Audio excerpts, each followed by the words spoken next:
Today, from New York City, Bradley Cooper, the Grammy, Golden Globe, Tony and Oscar-nominated actor, has expanded even further into a visionary filmmaker.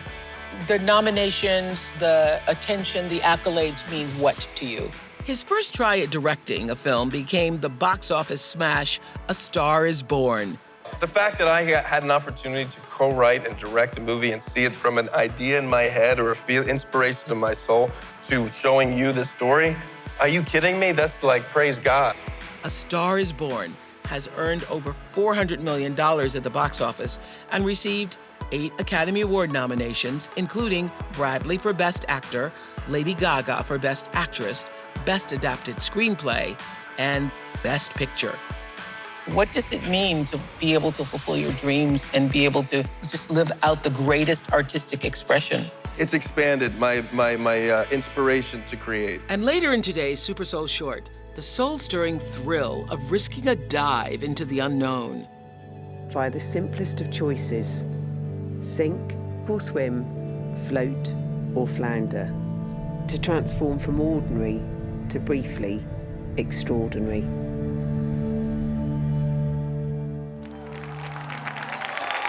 Hello, Bradley Cooper! How are you? Oh, good. Wow. Good.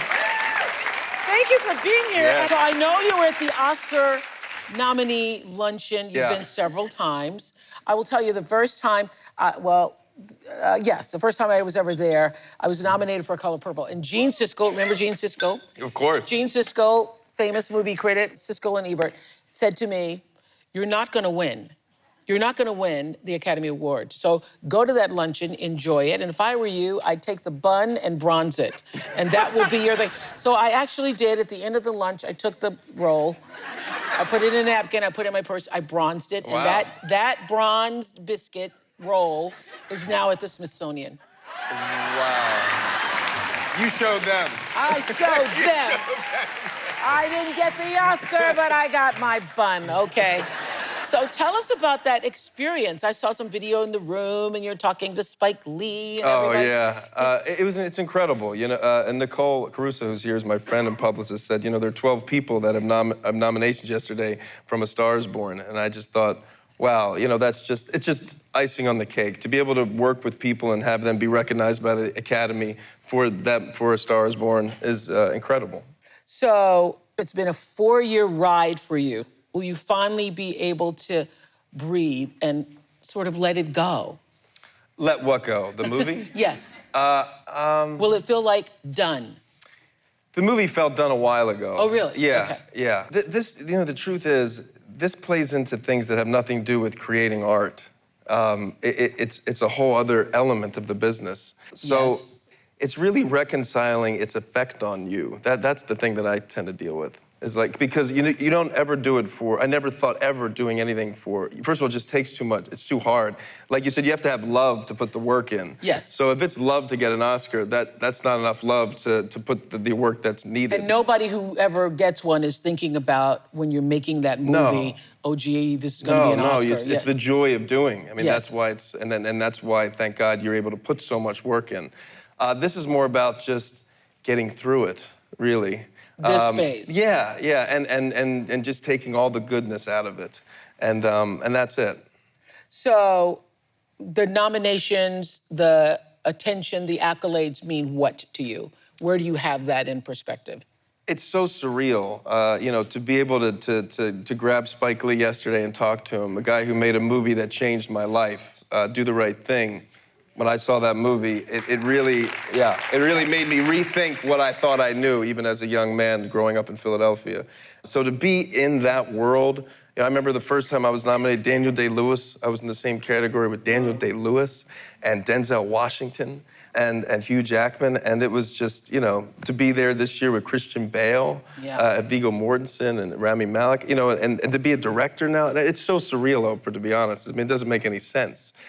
So I just try to breathe through it, be present for it, and take all the goodness I But can that's a from great it. experience in that room, though, because there's no pressure. Nobody's Yes. going to be announced who's a winner. Yes. So nobody has to lose. That's the right. luncheon is so great for that reason, right? But the truth is, you only feel like you're a loser when people treat you like it afterwards. That's the only downside, because the award show ends and people are like, first of all, they avoid you a little bit, and then they do say, like, you know, it was a good movie. You're like, oh, thanks. I was surprised, I got to admit, that you were not nominated for Best Director. Oh, thank you. Were you surprised by that, disappointed by that, or did you just take it in stride? I was not surprised. You were not? I'm never surprised about not getting anything. But I did feel, you know, and it's funny you asked it, because I have thought about this, because I was with my friend, I was in New York City at a coffee shop, and I looked down at my phone, and Nicole had texted me, and they said, you know, congratulations on these other things, but they didn't tell me the bad news. Yes. You know, and I went, oh, wow. And the first thing I felt was embarrassment, actually. Oh. Well, think about it. I felt embarrassed that I didn't do my part. So I'll work on that. It'll be, you know. Yeah. but that was the first. Well, I'm glad you at but least that makes said sense. Think about it. I mean. But my thing is, I'm at least glad you said that, because if I were you, I would be feeling some kind of way about it. Yeah, embarrassment. I went, oh gosh, I didn't do my job. But you know you did. I do. Yes. Because how do you get? My thing is, how do you get nominated for Best Picture when the director hasn't directed if you aren't a Best Director? But the truth is, even if I got the nomination, that should not give me any sense of whether I did my job or not. That's the trick. Yes. That's the trick. Yes. The trick is to make something that you believe in and you work hard, and then you have the product and you say, okay. I remember the first time we ever showed the movie was at the Venice Film Festival, and I remember riding in the boat up there. Really, at this stage in my life, I tend not to get too terrified about things, and I felt I was sick, and I thought, oh yeah, I really do care about what people are gonna feel, because it was a very personal thing. It was a very personal thing, this movie. And I really did show myself in a way that I thought, oh wow, this is vulnerable. And the thing I said to myself is, if people don't like it, or whatever they say, please don't let that stop inspiring you to make art. Because do not give that power away. That's what you were saying to yourself. Yes, to myself. Yes, but so people did like it. They did like it, yes. but it goes back to my answer about the Oscars, is you can't give up that much power to things that really have nothing to do with why you're creating art or why you're doing something. And so when you're in the midst of doing it, you don't lose track of that. It's only after you come out. Well, there's too much joy. That's the great thing. Yeah, and you found joy in everything. Oh, yes.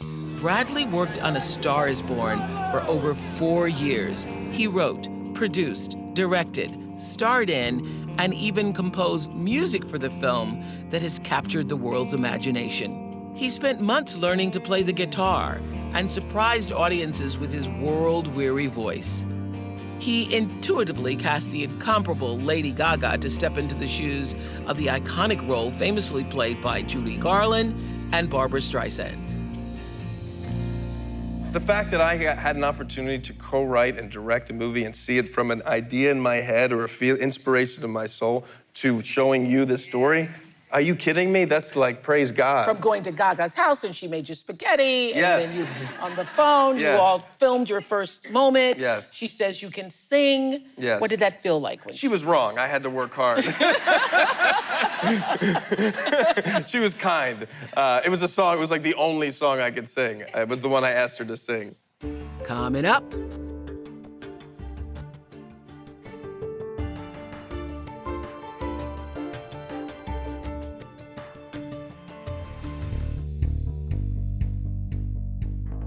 Bradley Cooper grew up in Philadelphia. His mother worked at the local NBC station. His father was a stockbroker. After graduating from Georgetown University, Bradley received a master's degree from the famed Actors Studio at the New School in New York City. He got his start with a small role on HBO's Sex and the City and hit it big, big, big with the Hangover trilogy. Bradley earned 3 consecutive Oscar nominations for his roles in Silver Linings Playbook, American Hustle, and American Sniper. On Broadway, his haunting portrayal of Joseph Merrick in The Elephant Man earned him a Tony nomination. Can I completely do a segue? Yes. Because I just want to say this. What? You changed my life, and just talk about doing something you believe in. And no matter what, and of course you've received so many accolades, but of course it was a huge thing to have your own television show, 1986. Yeah. I'm 11 years old, I'm gonna try not to lose it here, but I was 11 years old with my grandparents in Philadelphia watching Days of Our Lives and Another World, soap operas, and everything. And I was there every afternoon, and when your show started, it just provided for me this sense of watching somebody, you're so authentic, you're so present, and for you to come through that television for me, and then I was able to watch it all through my adolescence, really gave me such a beautiful lesson in life about how to behave in life, that I can dream and achieve my dreams, and I'm one of the millions of people, so thank you for that. Really. And you never know. You never know who you're gonna impact. Never right? know. You never know. That's the beautiful thing. You know, you never know. And then fast forward to my parents and I when I first moved to LA. I think she lives in Santa Barbara, and we're driving, and I think there's a TV in front of her gate, so that's how we'll know. And we drove around trying to find your house. You could have just called me. I'd have had you over. I definitely would have had you over. It's true that, first of all, I didn't know you were out there watching. Yeah. And it is also true, because one of the things that has impressed me so much was my lesson from Maya Angelou. When I had finished my school and I was sitting and she was teaching, and I was in her kitchen and she was teaching me how to do biscuits. And I said, oh, Maya, my school is going to be just my greatest legacy. And she said, you have no idea what your legacy will be, because your legacy is every life you touch. It's not one thing, it's everything. It's everybody who's ever watched a show and decided from watching that show that they were gonna go back to school or leave an abusive relationship. So it's you who was inspired. So you're part of my legacy. That's right. That's Hello, right. thank you. Speaking of that, have you seen some of the responses on social media from audiences about the movie? I saw this thing from a person named Pablo who wrote, "Can't stop crying. I'm a man, and this movie made me realize how much I love my wife." Oh, wow. That was one of the things I read. Another man tweeted that it's been a long time since I have cried, and during the last song, all my depression, he said, managed to leave my soul. Wow. A woman named Lisa posted on Facebook, "I have never in my life been so deeply affected by any movie ever, ever, ever." It was really cathartic for people. And I'm wondering how that response, in the vein of every life you touched, everybody who saw it, who was moved, whose heart was expanded, who loved a little bit more, that's now a part of your legacy.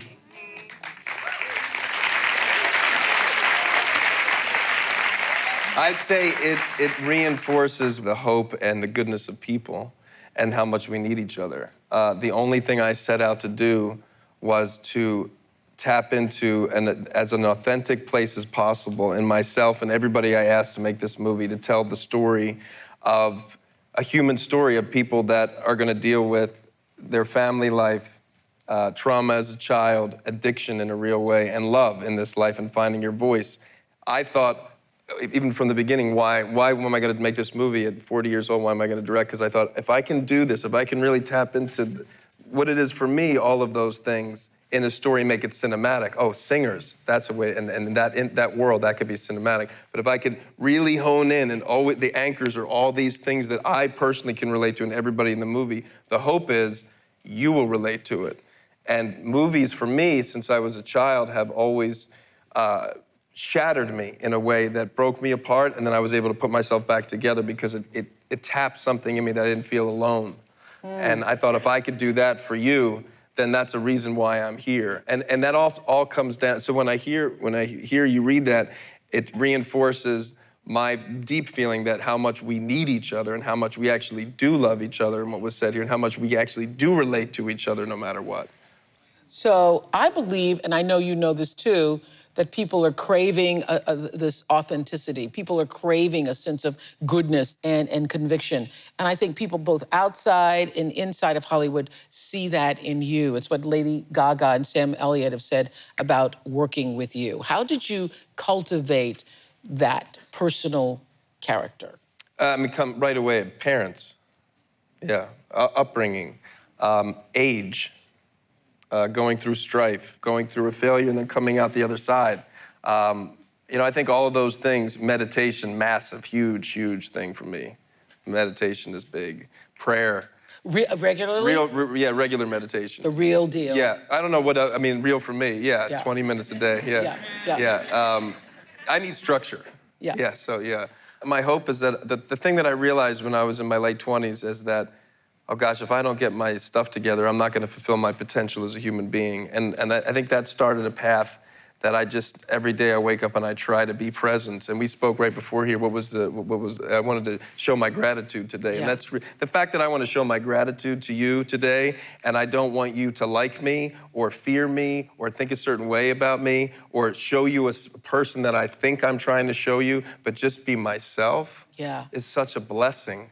And that's the goal. I just want to be here for you. Because I asked Bradley before, when we met earlier, like, what is your, because I do this for all the guests, what is your intention? Tell me what you want to get out of this conversation so that at the end of the conversation, we don't leave and I say, oh, you wanted this, and he said, why didn't you ask me that? So he said, I just want gratitude, so. But I learned that from you. Yeah.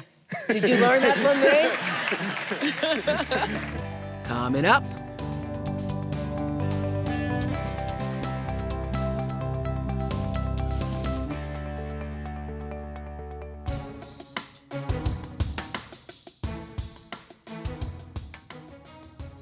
So much of what we saw on the screen with the character that you created also felt like it was coming from this really authentic space of you. How much of you was him and him was you?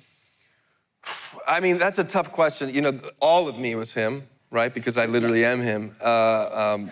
But oh, that's right, yeah. No, but no, it's a hard thing to answer, you know. Yes. But it is true. And because I co-wrote it, I was able to make things much easier for myself, that I wouldn't have to act or create imaginary circumstances. Little things about Jackson I could beeline a relationship to. And sometimes it was as practical as casting my dog to play Jackson's dog, or Jackson's ear doctor to be my ear doctor. Yes. But then at the same time, and the one thing I learned from, I went in Las Vegas, I went and sang with Lady Gaga. It was crazy. But the thing that I realized, it just reinforced when I watched the video, I thought, thank God I created a character, because that was like some dorky guy from Philadelphia up on that stage. And so I always knew that was not Jackson Maine. Yeah, not even for a second. Because people have drawn parallels to your life and Jackson Maine's life with the character.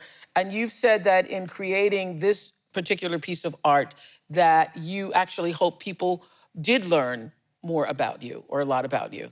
I mean, I think anytime your art is, you put your art out there and it's as personal as you can make it, you can learn everything about that person by the art that they make. You know, Rainn Wilson said this to me once, that art is just another form of prayer. And that's what I felt when I was watching your film, that it was like a prayer, it was an offering, that it came out of a sacred space, that you were offering this story, this work, every single piece of information that you laid there on the screen in a sensual way, that it was like an offering. It felt like a prayer. That's very accurate. Yes, I would say that is what it felt like. Yeah. And the beautiful thing about it was a communal offering. And that's what I love filmmaking so much. So it wasn't just me, it was everybody who had anything to do with the movie. And what did this movie say about who you are? As a person? Yeah. You mean the story itself? Yeah, or all of it.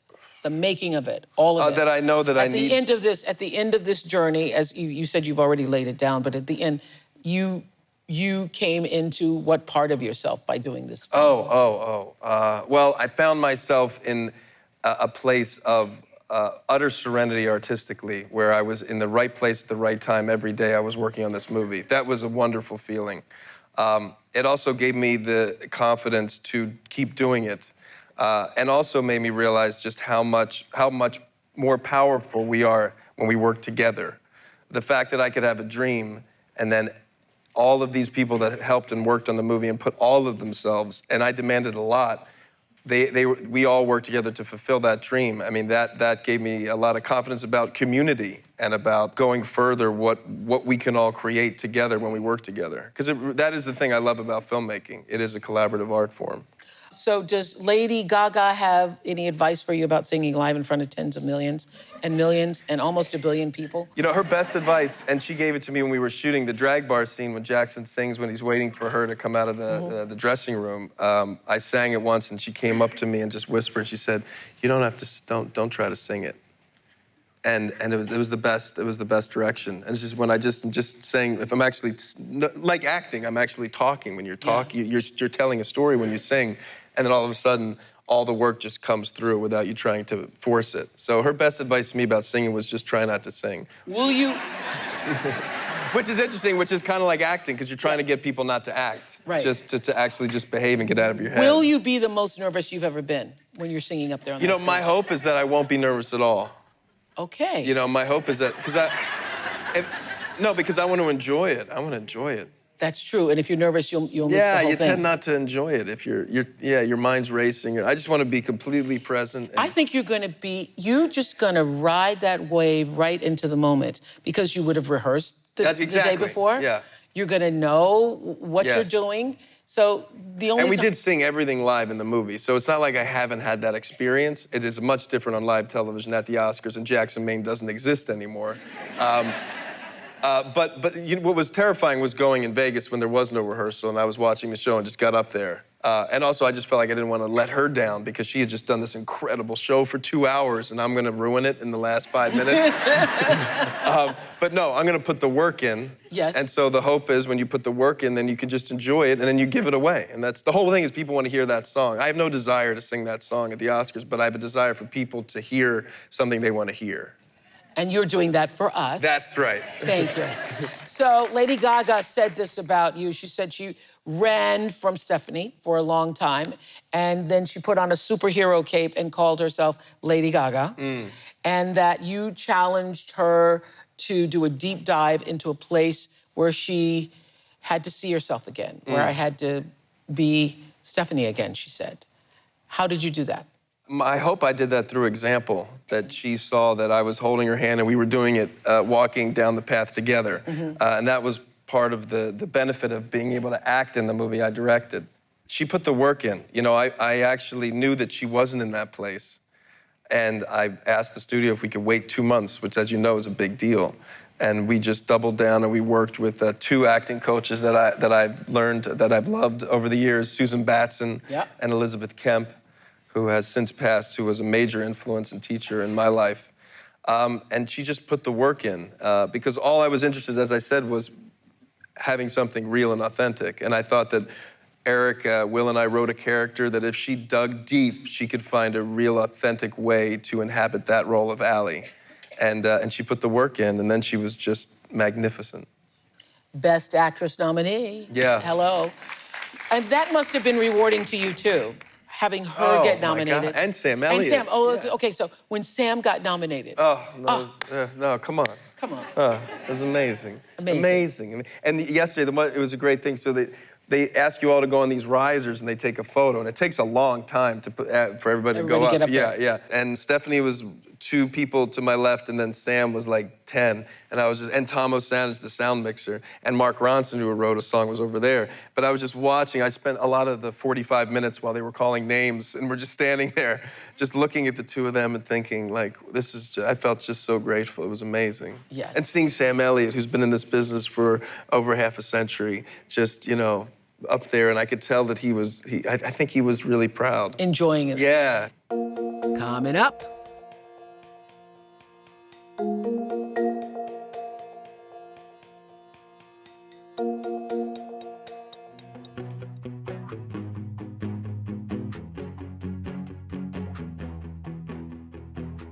I think this is so important, too. The critics say you redefine how masculinity actually is portrayed in a film. It feels fresh, and we get to see a variety of male characters as being vulnerable. Did you notice that when you're watching? It's an emotional Sam Elliott and Dave Chappelle and Andrew Dice Clay and Anthony Ramone and drag star, Shangela. Shangela. Yeah, and Willem. Yeah. So Yep. was that one of your intentions? Yeah, absolutely. And specifically Sam Elliott. I thought there was a meta aspect to Sam, to watching Sam Elliott, who we've seen in so many movies play this sort of wise sage. It's got it all together. What happens when we watch that actor with that voice just had to endure life filled with resentment? And that was one of the things when I first pitched the movie to Sam and I asked him to come over, I said, listen, I want to see you play a guy who that is the thing that you've been holding on to your whole life. That interests me. Andrew Dice Clay, I wanted to just strip him completely and play somebody just filled with love, you know, and be vulnerable. And he was very vulnerable in this movie. You know, his left eye, he can't see out of barely, and that's why he always wears glasses. So for him to take his glasses off, and you can see that he calls it the dead eye, that was a very vulnerable thing for an actor to do, and he was willing to do that. Dave Chappelle, always that was the case. I wanted him to play Noodles just because of what Dave's gone through in his life, that I thought that he could really tap into a real place for himself when he's giving Jackson that advice at the crossroads of what to do and the choices that Noodles/Dave has made in a lot of ways. But I think, you know, that's just the way men have behaved in my life. You know, I was thinking about my uncle and my father. I didn't see a lot of emotion, and there were a lot of pauses before emotional moments growing up watching men.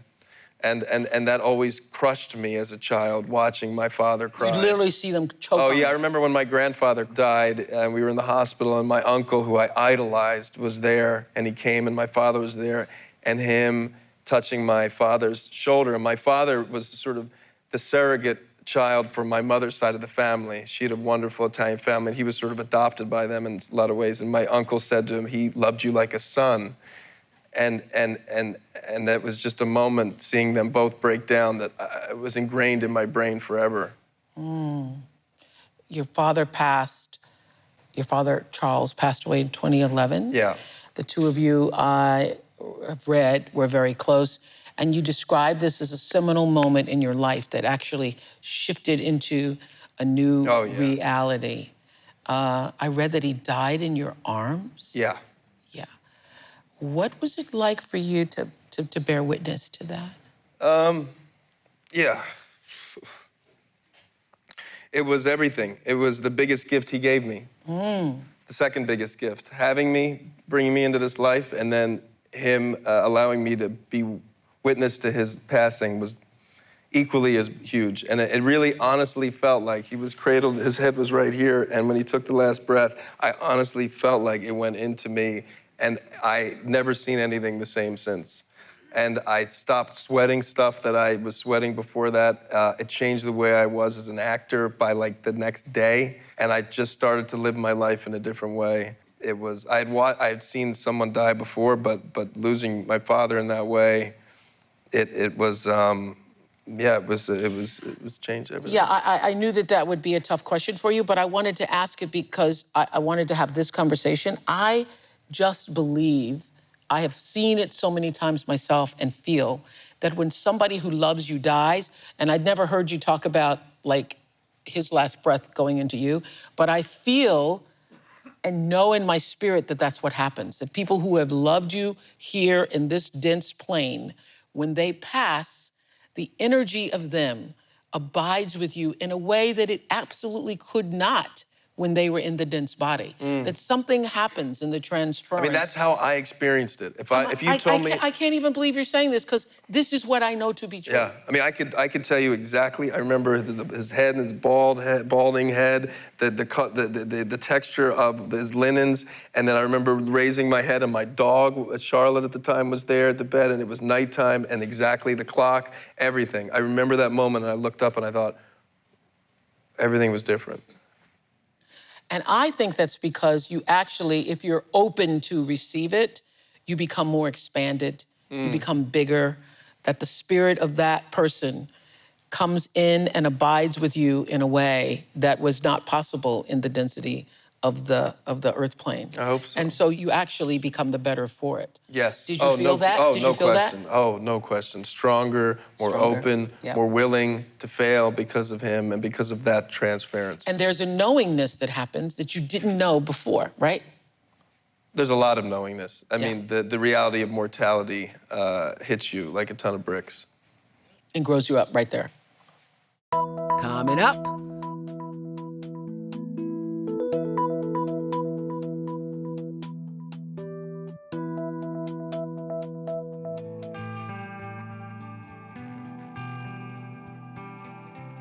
So you're a father now, and you said that your father comes to you in your dreams. Are those dreams healing for you? Oh yeah, I cherish them. Oh, I love when he's in my dreams. Oh yeah. Yeah. It's funny. In the beginning, he was very sick in my dreams, and now in my dreams, he's healthy. Really? Yeah, yeah. He was very sick in my dreams the first couple years, and now when he comes, he's like 50 years old. he's pretty healthy. Yeah. You said that having a family has been a miracle. How so? Oh. How has that changed you? It's changed everything. Yeah, I mean, our daughter is,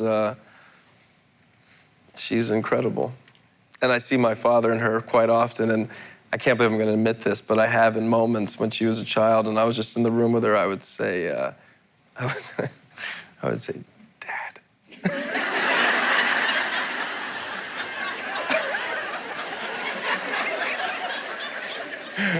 Because there's some moments where she looks just like my father. And I'm Like, Dad, is this you? I've watched too many movies.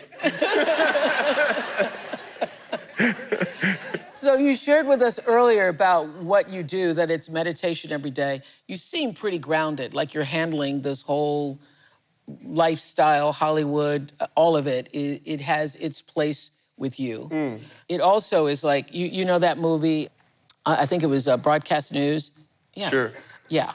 When William Hurt looks at Albert Brooks and asks, what do you do when your real life exceeds your dreams? And I think Albert Brooks answered, keep it to yourself. That's good advice. So you've had quite this rise.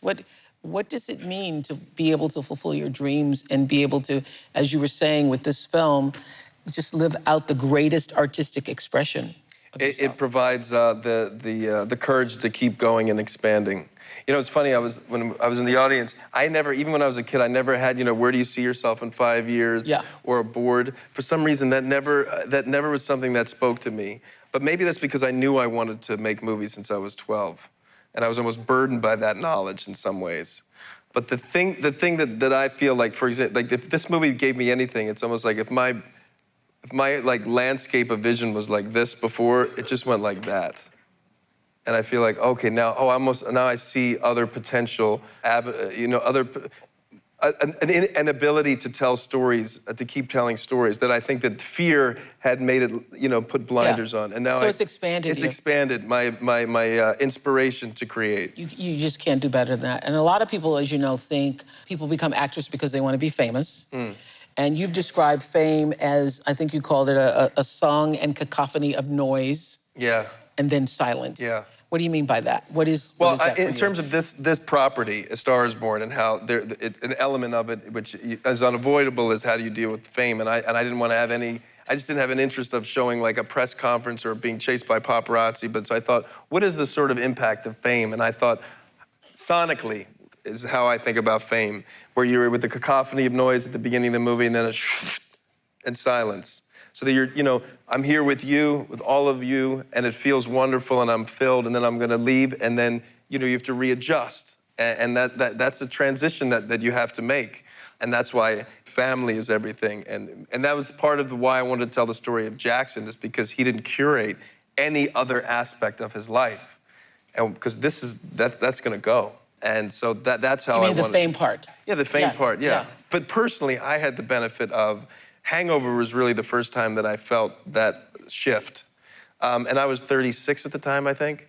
And I had also been working as an actor for so long, and I'd seen so many people go through it that I was very lucky that it didn't happen when I was like 20. But also, so I always knew the reality of that. It's never going to give me anything that I want, nor does it have anything to do with me, really. But isn't it interesting that you have also cultivated meditation and being able to center yourself, because when the silence comes, you have to be able to be comfortable with the silence. Yes. And okay with yourself in order to do that. You have to be, I want to be comfortable with myself no matter what. Whether I became famous or not would have nothing to do with whether I needed to do the work on myself as a human being. Just being alive, I think, necessitates the work that's needed. Yeah. We can see you've been doing some work there, Mr. Cooper. Thank you so much. Thank you. Oh, great. Thank you. Thank you. Bradley Cooper!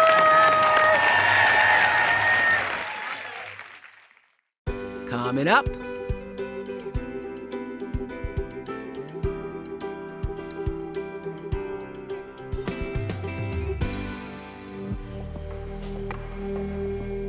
in today's Super Soul Short, we travel to the United Kingdom to meet the founders of the Outdoor Swimming Society, two women who became friends after challenging their fears to dive deep and chase the sublime.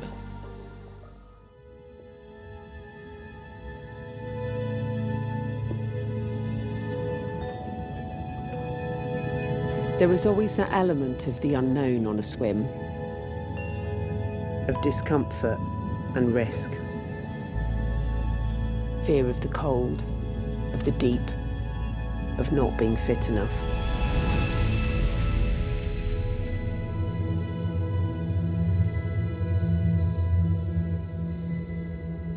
But that plunge into shared silence is a coming home. Everything slips away.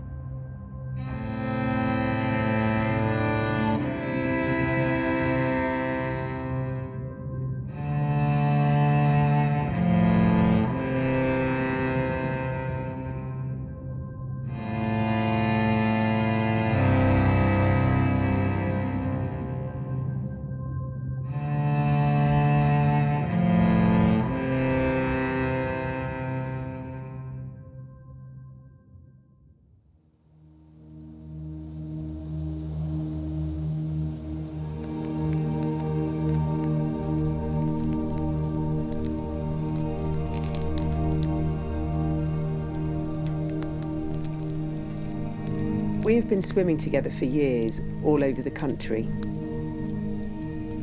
We met in the river and there was an immediate empathy. Our thing is discovery.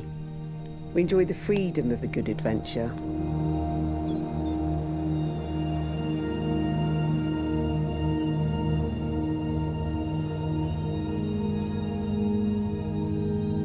When we try a new swim, we look at where we're going. The tides, the weather, the route. But at some point, we just get in.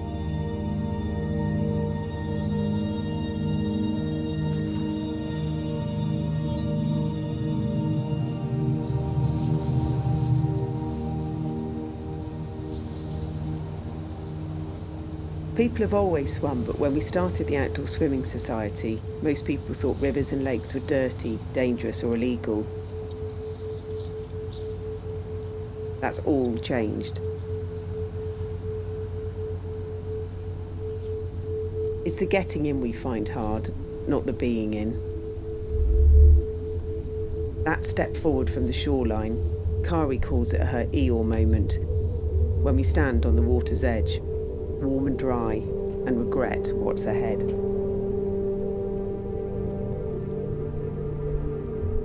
But we love the intensity.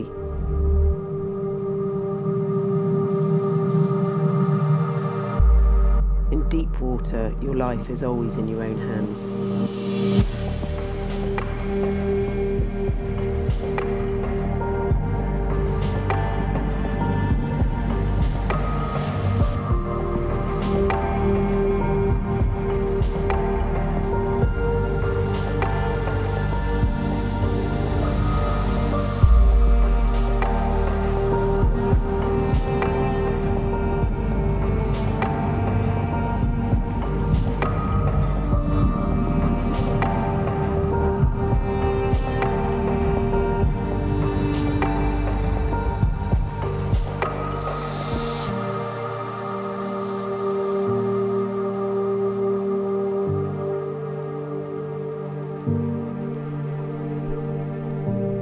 There's a beauty out there and a purity which I think we both embrace.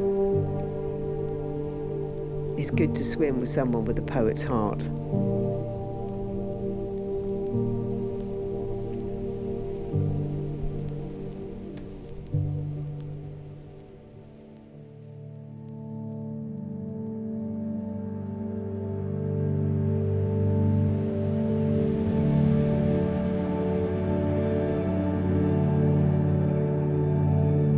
We will continue to seek these discomforts, to get cold and too tired, to find and overcome fears.